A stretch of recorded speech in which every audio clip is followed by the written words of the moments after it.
اللہ تعالیٰ نے ہم پر یہ فضل فرمایا ہے کہ ہمیں اللہ نے عظمتوں والے محبوب عطا فرمائے۔ نبی پاک صلی اللہ تعالیٰ علیہ وسلم کا علم بھی بڑا عظیم ہے، حضور کے معجزات بھی بڑے عظیم ہیں، کمالات بھی بڑے عظیم ہیں، فضائل، شمائل، خصائل۔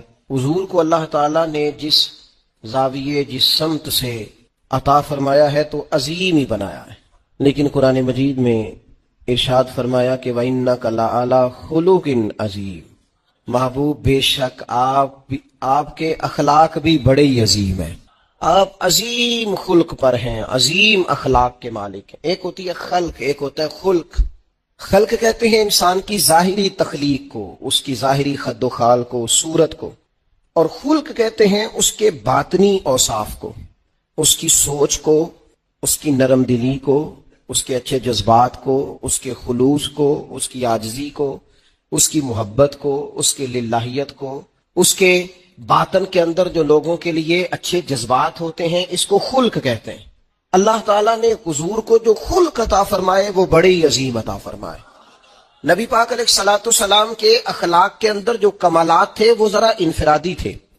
ہمارا آج جو سب سے بڑا مسئلہ ہے وہ نہ اقتصادی ہے نہ معاشرتی ہے، ہمارا سب سے بڑا مسئلہ اخلاقی مسئلہ ہے۔ قومیں، ملتیں، قبیلے جب اخلاق چھوڑ جاتے ہیں اور جب وزاداری چھوڑ جاتے ہیں اور جب عظمت کردار چھوڑ جاتے ہیں تو وہ خود بخود بیک ہونے لگتے ہیں، وہ پیچھے ہٹنے لگتے ہیں۔ بہت سارے لوگ بام عروج پر ہوتے ہیں، آگے نکلتے ہیں، لیکن اپنی اخلاقی کمزوریوں کی وجہ سے وہ پستیوں کی طرف سفر شروع کر دیتے ہیں۔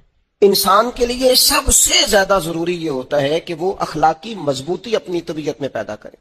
بہت سارے دوست لوگوں سے پیار کرتے ہیں لیکن بعد میں جب وہ ان کا اخلاقی رویہ دیکھتے ہیں تو خود بخود پیچھے ہٹ جاتے ہیں۔ ایک ہوتا ہے دوست کا ہونا، احباب کا ہونا، ایک اپنے قریبی لوگ بھی، بہن بھائی بھی اور اولاد بھی انسان کی اخلاقی کمزوریوں کی وجہ سے اس سے پیچھے ہو جاتی ہے۔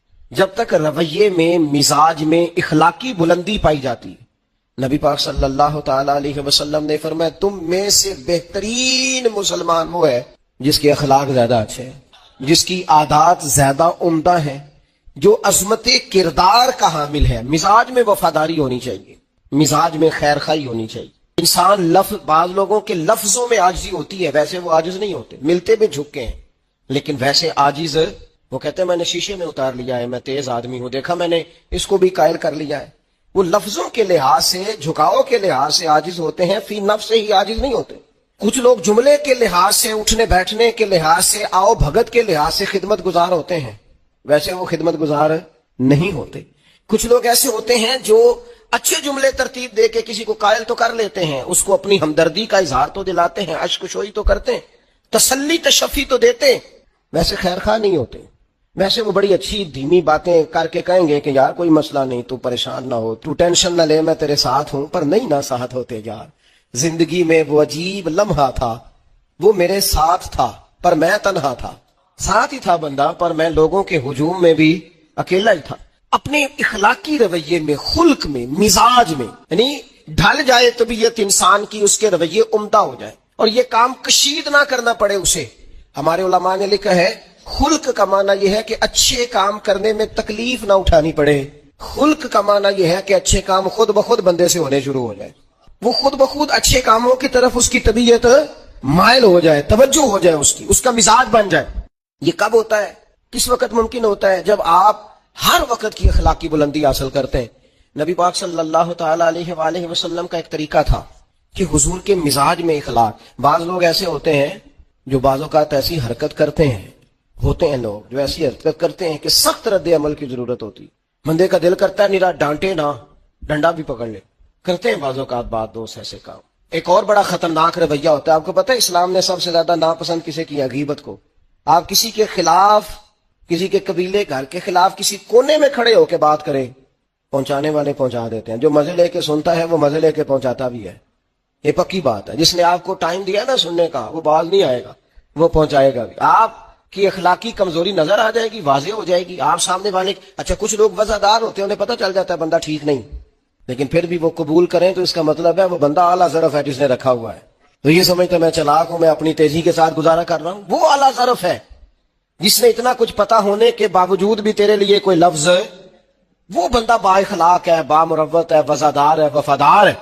تو میرے عزیز، نبی پاک علیہ الصلوۃ والسلام نے ان اخلاق کی طرف ہماری توجہ دلائی ہے جن میں لوگ بچتے نہیں کہ یہ کام میں نے نہیں کرنا، مجھے کیا لگے، میرا کیا لینا دینا. مثلا ایک تاجر تھا حضور کے زمانہ نور میں، وہ پھلوں کی تجارت کرتا تھا، مشکات شریف میں موجود ہے.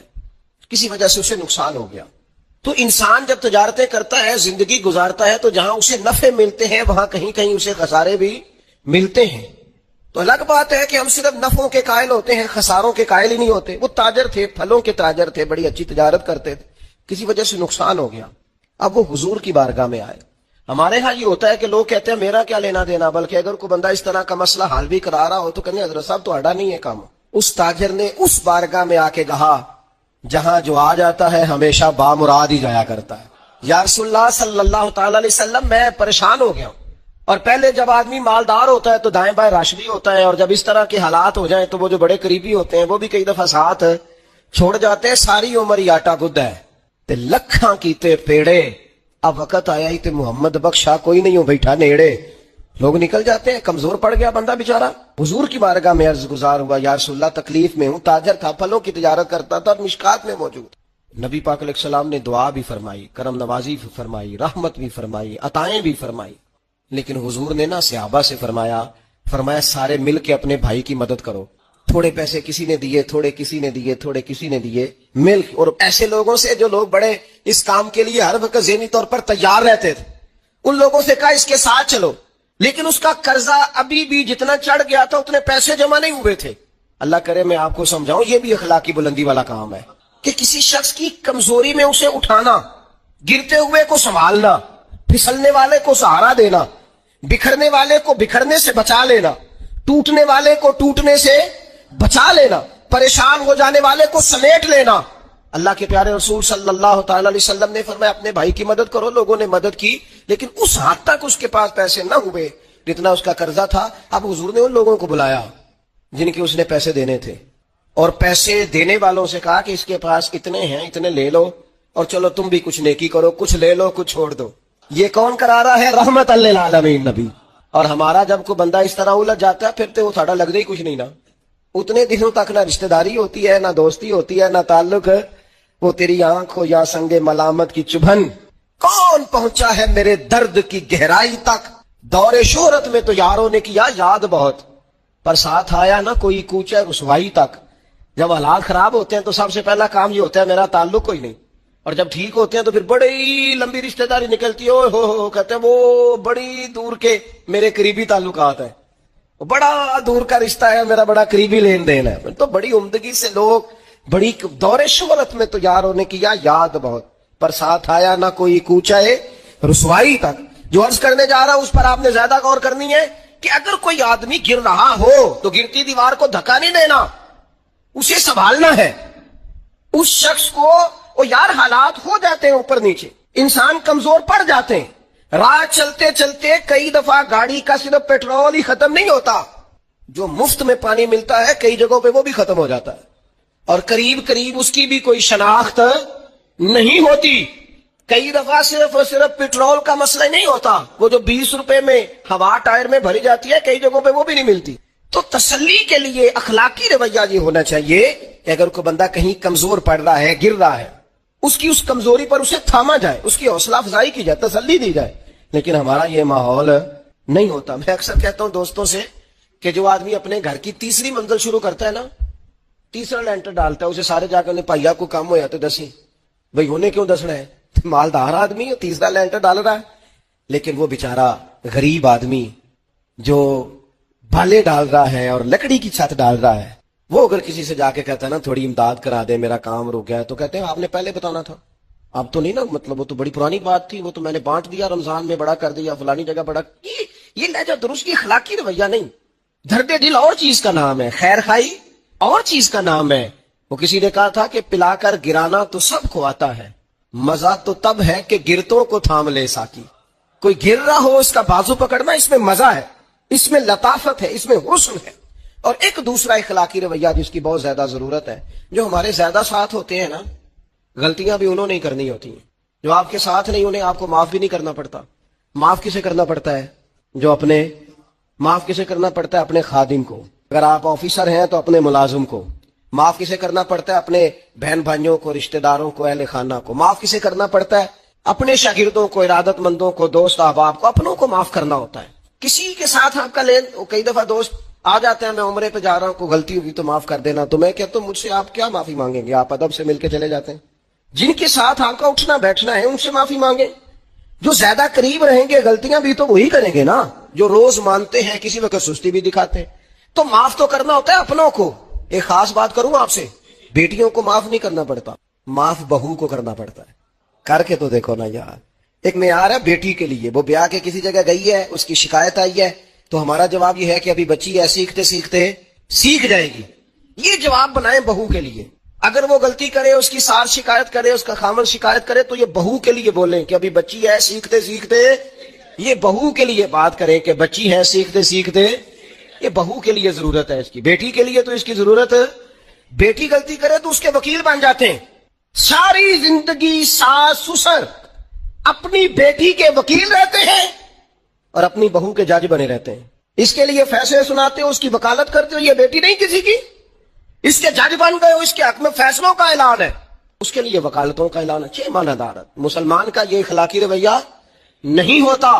نبی پاک علیہ الصلوۃ والسلام نے ہمیں سبق دیا ہے، جو قریب رہنے والے ہیں انہیں تو معاف کرنا ہے، دوسرے کو تو معاف کرنا ہی نہیں پڑتا. اپنوں کو ہی تو معافی کی ضرورت ہوتی ہے، چونکہ اپنوں نے ساتھ رہنا ہے. حضرت انس بن مالک رضی اللہ تعالیٰ عنہ یہ بڑے خوش نصیب خوش بخت انسان ہیں. کہتے میری اماں خود مجھے حضور کی بارگاہ میں چھوڑ گئی تھی کہ یا رسول اللہ یہ آپ کی خدمت کرے گا. کہتے میں نے 10 سال حضور کی نوکری کی ہے. نبی پاک نے کبھی اوف بھی نہیں کہا. بلکہ بخاری مسلم میں ایک انوکھی بات موجود ہے. فرماتے مجھے ایک دن حضور نے فرمایا جا یہ کام کر کے آ. کہتے میرے دل میں یہی تھا کہ فوراً جاؤں گا. اسی طرح لفظ موجود ہے، میرے دل میں تھا جاؤں گا، کر کے آؤں گا. حضور نے فرمایا کر کے آ. دل میں پکا ارادہ تھا جاؤں گا، لیکن اپنی زبان سے میں نے کہا حضور میں نے کوئی نہیں جانا. یہ کیوں بات کی؟ یہ ذرا لاڈ کے ساتھ کی، یہ ذرا ناز کے ساتھ کی، یہ ذرا نا محبت کے ساتھ کی. یہ ذرا حضور جو پیار کرتے تھے نا، اس پیار کو سامنے حضور میں نے نہیں جانا. تو کہتے ہیں حضور تھپکی دے کے، یہ غلام سے بات ہو رہی، حضور فرمانے لگے چلنا تجھے کہا ہے نا جا کر کے آ. کہتے میں چلا گیا، اسی ارادے سے گیا تھا جاؤں گا، لیکن رستے میں جب میں گیا تو بچے کھیل رہے تھے، میں نے بھی کھیلنا شروع کر دیا. کھیل رہا ہوں دیر ہو گئی. حضور نے بھیجا تھا کسی کام. اب جب زیادہ دیر ہوئی تو کریم گھر سے نکلے، اور جب حضور نے مجھے دور سے دیکھا اور مجھے کریم کے آنے کا پتہ چلا تو اب میں ڈرا. اب میرا انداز بڑا جدا گانا ہو گیا، چونکہ حضور نے بھیجا تھا. یہ تو خادم کی بات ہے نا. ایسے اچھی گل دسیا جی اپنا منڈا بھی کدے نہ جائے تھے تو تینوں میں کلیا سی تو گیا کیوں نہیں؟ ناراض نہیں ہونا آپ نے، لیکن چلو بچہ ہے، کسی وقت دیر سویر بھی ہو ہی جاتی ہے. کیوں اتنی سختی کرتے ہیں؟ حضرت انس بن مالک کہتے ہیں جب حضور کو آتے دیکھا تو میں پوری طرح ڈر گیا، لیکن قریب محبوب جب میرے قریب آئے اور مجھے ڈرا ہوا دیکھا نا، تو پھر رحمت للعالمین محبوب کی رحمت کا بادل چھایا. اور جب حضور مجھے دیکھ کے ہنسے نا، بس وہ ہنس گئے اور میرا کام بن گیا. بس کریم تھوڑی دیر ہوئی، ایک آیا کالیاں زلفاں والا، ایویں 2 کڑیاں میرے من میں رکیا تے کر گیا نور اجالا. بات بن گئی، بات طبیعت ٹھنڈی ہو گئی. تو حضور فرمانے لگے میں نے کہا تھا جاؤ، گئے نہیں. اب جب حضور مسکرا گئے تو بات ہی ختم ہو گئی. یا رسول اللہ صلی اللہ علیہ وسلم جانے لگا ہوں. تو حضور نے پھر شروع سے بات شروع کر دی. حضور جانے لگا ہوں. فرمایا جا دوڑ کے آ، پھر جو کہا تھا وہ کر کے آ. لیکن وہ بیچ میں جو دیر ہوئی تھی، وہ جو لیٹ ہوئی تھی، اور جو میں کہہ کے آیا تھا میں نے نہیں جانا، حضور نے اس بات پر مجھ سے کوئی سختی نہیں کی. میرے عزیز اپنوں نے تو غلطی کرنی ہے، معاف کس کو کرنا ہے؟ اپنوں کو. لیکن ہم نے باہر ساری دنیا کو معاف کر دیا ہے، اپنوں کو ہم معاف کرنے کو تیار نہیں. اپنوں کو معاف کرنا ہے، اپنوں سے درگزر. اور پھر آپ اگر کوئی دینی تعارف رکھتے ہیں، آپ نمازی ہیں، آپ حاجی صاحب ہیں، آپ بزرگ ہیں، آپ شیخ ہیں، تو پھر تو آپ کے اخلاق میں اور زیادہ وسعت ہونی چاہیے. جیسے جیسے بندے کی عمریں بڑھتے جائیں نا، ویسے ویسے اسے میٹھا ہونا چاہیے، کڑوا نہیں ہونا چاہیے. جیسے جیسے اس کی تسبیح بڑھتی جائے ویسے ویسے اس کا لہجہ بھی وسیع ہونا چاہیے. اس کے مزاج کے اندر دینی اگر آپ تعارف رکھتے ہیں تو پھر تو آپ کو، میں آپ سے عرض کروں، میں کئی دفعہ دوستوں سے شکوہ کرتا ہوں، میں کہتا ہوں یار ہم تو جو کہنا چاہتے ہیں وہ بھی نہیں کہہ سکتے. ہم تو سونا چاہتے ہیں، ڈھب سے سو نہیں سکتے، ڈھونڈتے پھرتے ہیں جگہ ملے کوئی آرام کرنے کو. اس لیے کہ دینی تعارف رکھتے ہیں. آپ نے وہ دعویٰ ہی نہیں کرنا تھا یہاں تے چٹی چادر لا دے نا کڑیے تے پین فقیران دی لوئی، چٹی چادر تے پھر داغ لگیندا ہی تے لوئی نو داغ نہ کوئی. جب آپ کا دعویٰ ہے کہ ہم نے کام کرنا ہے اور بڑی اوپر والی سطح پہ کرنا ہے تو پھر آپ آرام ڈھونڈتے پھریں. پھر آپ قرار ڈھونڈتے پھرے تو یہ تو دو باتیں ہو گئی. ایک بات کرنی پڑے گی.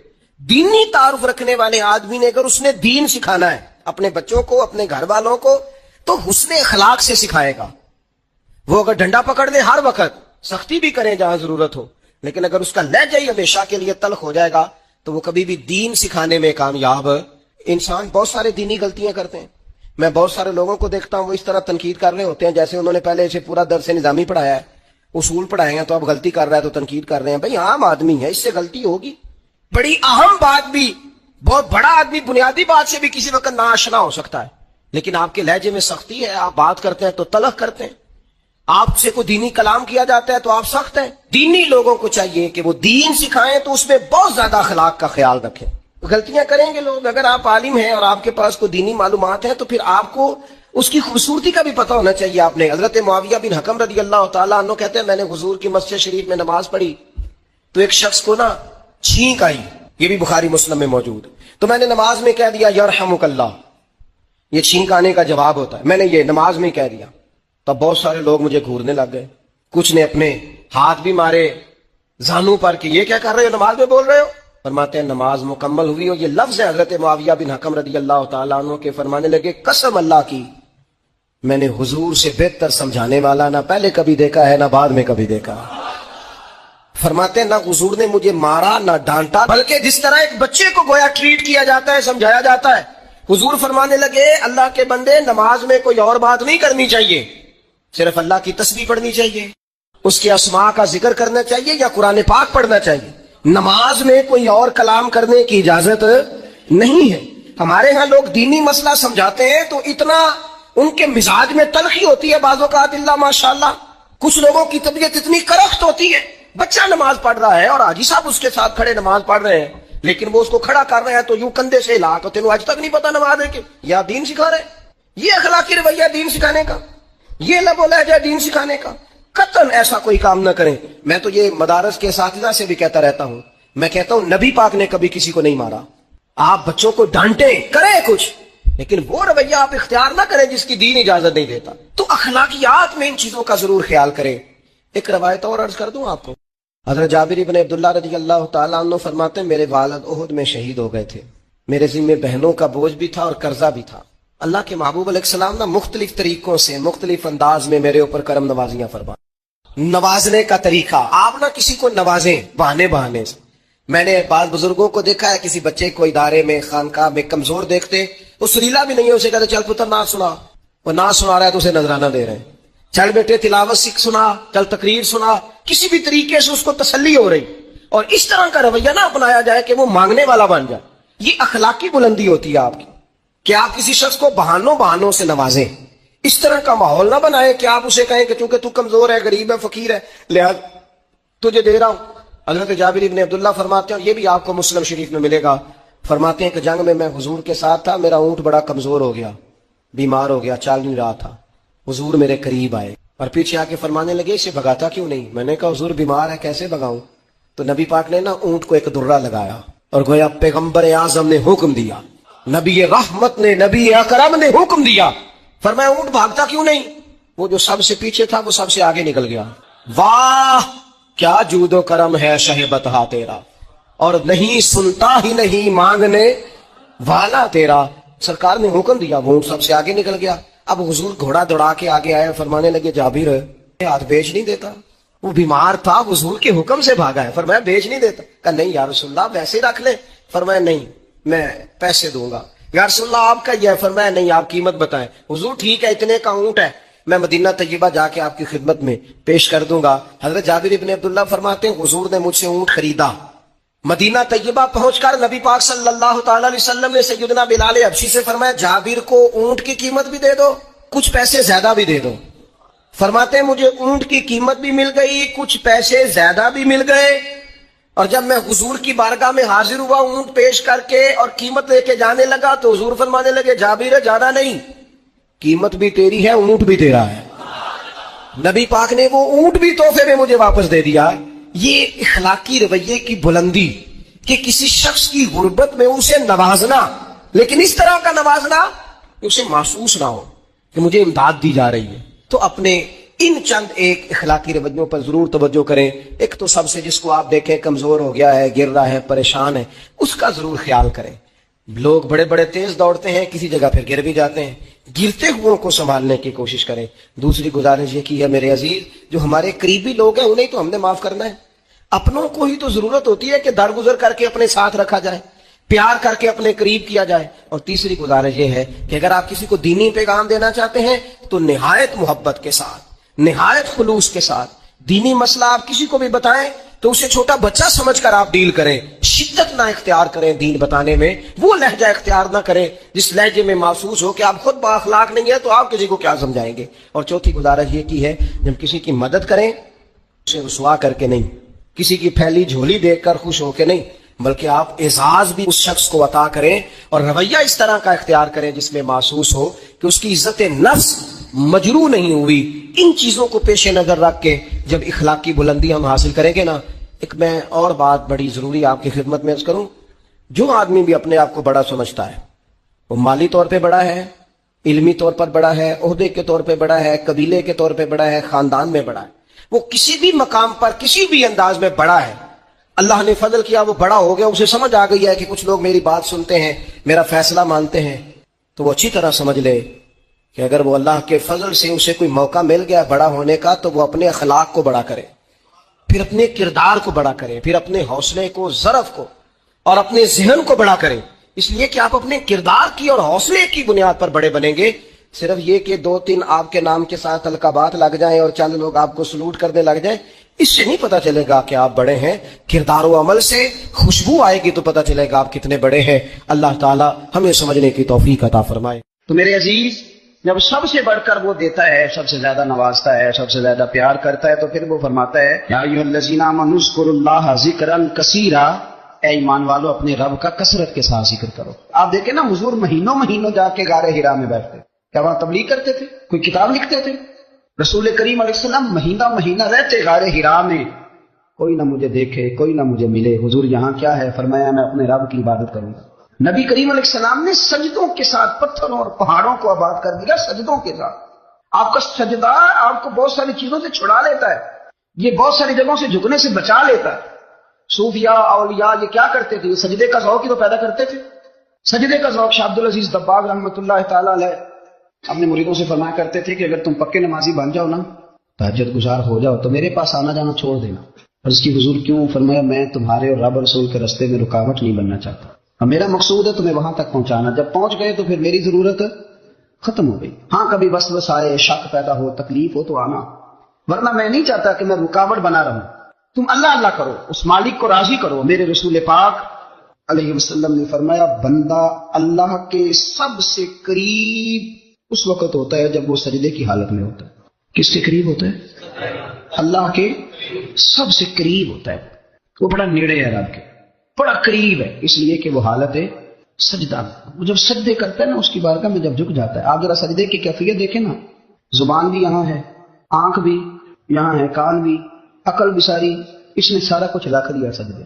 آپ وہ کبھی پیچھے جائیں تو دیہاتوں میں کہا جاتا تھا ناک سے لکیریں نکالو، بہت بڑی سزا ہوتی تھی نا، ناک سے لکیریں نکالو، بڑی سزا ہوتی تھی. تو اس نے کہا مالک مجھے کسی نے کہا نہیں، پر دیکھنا میں نے رکھ دی ساری عقل سجدے میں، اور رکھ کے کہا کیا سبحان ربی یا اللہ میں پست ہوں تو اعلیٰ، اللہ تو میرا رب ہے اور تو سب سے اعلیٰ.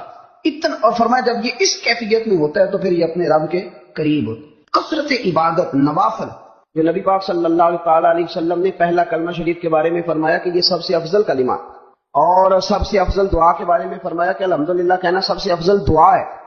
تو یہ اذکار کے جو فضائل حضور نے بیان کیے، تو کیا معاذ اللہ ہم ان کو ضائع کریں گے؟ ان باتوں یہ ایک عام آدمی کی بات تو ضائع کی نہیں جا سکتی، تو رسول کریم صلی اللہ علیہ وسلم کی بات کو کیا ضائع کیا جائے گا؟ ہمارے ہاں عمرے کی قرآن اندازی محفلوں پہ ہونے لگ گئی ہے، حالانکہ حدیث سے ثابت نہیں. میں دوستوں سے کہتا ہوں جائز ہے، کرنی چاہیے. عمرے کی قرآن اندازی جائز ہے، پر کسی حدیث میں نہیں آئی کہ قرآن اندازی کرو، عمرہ کرو. حدیث میں قرآن اندازی یہ آئی ہے کہ نبی پاک علیہ السلام نے فرمایا تمہیں پتہ چل جائے نا پہلی صف کا ثواب کتنا ہے، تم قرآن اندازی کرو. عمرے کی قرآن اندازی کا تو پوسٹر چھپتا ہے، تو یہ والی قرآن اندازی کا بولیے ہونی چاہیے کہ نہیں؟ حضور نے فرمایا تمہیں پتہ چلے کہ اس کا ثواب کتنا، تو تم قرآن اندازی کرو، تم قرآن ڈالو. جب آپ نماز پڑھ رہے ہوتے ہیں، جب آپ کا مصلی آباد ہوتا ہے. صلاح الدین ایوبی ایک بزرگ سے ملاقات ہو گئی، بیت المقدس پر قبضہ تھا عیسائیوں کا، تو صلاح الدین بڑے پریشان تھے. وہ بابا جی کہنے لگے پتر کیا ہوا؟ کہنے لگے حضور پتہ چلا ہے دشمن کے 2 بحری بیڑے اسلحہ لے کے آ گئے. مسلمان پہلے ہی کمزور ہیں اور اب اگر 2 بحری بیڑے اور آ گئے تو حضور مسئلہ بن جائے گا. تو میں پریشان ہوں کہ کس طرح یہ کم مسئلے والی ہماری فوج ہے کیسے مقابلہ کرے گی. تو بابا جی کہنے لگے پتر اس طرح کرنا آج رات تو بھی دعا کرنا اور میں بھی کروں گا. تو بھی دعا کرنا. آپ ناراض نہ ہونا، ہم تو پیروں والے ہیں، ہم تو پیروں کے نوکر غلام ہیں، ہمارا تو گزارا ہی نہیں، ہمیں تو ملتا ہے سارا کچھ وہاں سے. پر میرا سوال یہ ہے کہ تعویذ لینے جاتے ہو نفل کیوں نہیں پڑھتے؟ رات اللہ اللہ کیوں نہیں کرتے؟ یہ بھی تو ہمارے بزرگوں کا ہی طریقہ ہے، انہوں نے تو ہمیں سکھایا ہے. صلاح الدین ایوبی سے بزرگوں نے کہا کہ رات آج نا اللہ اللہ کرنا تو میں تیرے لیے دعا کروں گا، تو بھی دعا کرنا. تو بندہ جب دکھی ہوتا ہے تو سجدہ کرتا ہے تو پھر ہی تو مسلح بھیگ جاتا ہے، پھر ہی تو مزہ آتا ہے. سکھی بندہ تو کعبے جا کے نہیں روتا. دکھی تھے، تکلیف تھی تو سر رکھا سجدے میں تو تڑپ گئے. اور وہ بابا جی کہتے ہیں میں مسجد آیا تو صلاح الدین چیخیں مار کے رو رہا تھا اور کہہ رہا تھا مالک میں کوئی اپنی شان کے لیے تو نہیں نہ لڑ رہا، اللہ کو میں کوئی قبضوں کے لیے تو نہیں لڑ رہا، مالک تیرے لیے لڑ رہا ہوں، مجھے بے آبرو نہ کرنا، میری مدد فرمانا. کہتے ہیں میں آیا تھا کہ مسجد میں دعا کروں گا، پر صلاح الدین ایوبی کو روتے دیکھا تو میں لوٹ گیا. تو سویرے صلاح الدین ملے تو بڑے خوش تھے. میں نے کہا پتر کیا ہوا؟ کہنے لگے حضور وہ بحری بیڑے 2 آ رہے تھے نا اسلحہ لے کے، دونوں ڈوب گئے پانی میں ڈوب گئے. تو بابا جی کہنے لگے صلاح الدین وہ پانی میں نہیں ڈوبے، وہ تیرے آنسوؤں میں ڈوب گئے، وہ غرق ہو گئے. وہ جو تم نے مسلح بات کیا تو وہ تیرے آنسوؤں میں ڈوب گئے، وہ غرق ہو گئے. وہ تباہ اتنے قیمتی تھے تیرے آنسو کے بہا لے گئے دشمن کے بحری بیڑوں کو. میرے بھائی ٹھیک ہو گیا، میرے عزیز سمجھ لیں اس بات کو ہمیشہ کے لیے اور اس پر غور کرنے اچھے طریقے سے کہ میرے رسول کریم سید عالم صلی اللہ علیہ وسلم نے نا ہماری توجہ دلائی، حضور نے ہمیں بتلایا، ہمارا ذوق بڑھایا عبادت کی طرف. ایک صحابی تھے حضرت ابو فاطمہ رضی اللہ تعالیٰ عنہ، یہ ترمذی شریف کی حدیث ہے. نبی پاک علیہ السلام نے فرمایا ابو فاطمہ قیامت کے دن مجھ سے جلدی ملنا چاہتے ہو کہ دیر کے ساتھ؟ تو کہنے لگے حضور کون ہوگا جو دیر سے ملنا چاہے، ہم نے تو جان دے دی وعدہ دیدار پر. اعلیٰ حضرت فرماتے ہیں جان دے دی وعدہ اور نقد اپنا دام ہو ہی جائے گا. مجھے لگتا ہے کہ یہ سودا نقد و نقد ہو جانا ہے، کیونکہ ہم نے جان دے دی وعدہ دیدار پر. آپ نے وعدہ کیا تھا کہ مریں گے تو پھر زیارت ہوگی، تو مر گئے ہم زیارت کی خاطر. جان دے دی وعدہ دیدار پر تو نقد اپنا دام ہو ہی جائے گا. اے رضا ہر کام کا ایک وقت ہے، دل کو بھی آرام ہو ہی جائے گا. تو حضرت ابو فاطمہ رضی اللہ تعالیٰ عنہ سے نبی پاک صلی اللہ علیہ وسلم نے فرمایا جلدی ملنا چاہتے ہو کہ دیر سے؟ اس کی حضور فٹافٹ ملنا ہے، میں نے قیامت کے دن آپ سے جلدی ملنا ہے. تو نبی پاک علیہ السلام نے فرمایا پھر اس طرح کرنا دنیا میں رہ کے سجدے زیادہ کرنا. تعالیٰ نے نا سورہ جمعہ کا بیان فرمایا. اس سورت کی آیت نمبر 2 میں اللہ تبارک و تعالیٰ نے ارشاد فرمایا کہ میں نے نا نبی پاک علیہ السلام کو کچھ مقاصد دے کے بھیجا ہے، کچھ مقصد ہیں. وہ مقصد کیا ہے؟ یتلو علیہم آیاتہ، فرمایا وہ پڑھ کے سناتا ہے انہیں اس کی آیتیں، ویزکیہم، اور انہیں پاک کرتا ہے، ویعلمہم الکتاب والحکمہ، اور انہیں کتاب اور حکمت سکھاتا ہے. نبی پاک نے صرف قرآن نہیں سکھایا، ساتھ حکمت بھی سکھائی. حکمت دین کی روح ہے. یہ حکمت کا ترجمہ شیخ سعدی نے کیا ہے. فرماتے ہیں ایک من علم ہونا تو سنبھالنے کے لیے 10 من عقل کی بھی ضرورت ہے. شرط یہ ہے کہ من ہو بھی، سوا پانا ہو گئی. 2 مسئلے یاد کر کے تو کہتا میں نے 21 مولویوں سے پوچھا، میرا نہیں کسی نے بھی حل کیا. وہ مسئلہ نہیں ہوتا، کوئی پہیلی ہوتی ہے تو ہم اڑ جاتے ہیں. ایسا نہ کریں. پھر اس سے آگے نا اللہ تبارک و تعالیٰ نے سورہ جمعہ کے اندر ہی جمعے کی فرضیت کا بیان فرمایا. یا ایھا الذین آمنوا اذا نودی للصلاۃ من یوم الجمعہ، اے ایمان والو جب تمہیں بلایا جائے نماز جمعہ کے لیے، فاسعوا الی ذکر اللہ، تو پھر تم اللہ کے ذکر کی طرف دوڑ کر آؤ. کب بلایا جائے؟ پہلی اذان کی دوسری. ہم کب دوڑ کے جاتے ہیں؟ اور بڑے بڑے بہانے کہتے ہیں جی حضرت صاحب پچھلے سال والی تقریر کر رہے ہیں اس لیے میں لیٹ جا رہا ہوں. تو میں نے آپ کو بتایا تھا کہ قرآن میں ایک مضمون 9 دفعہ بیان ہوا ہے.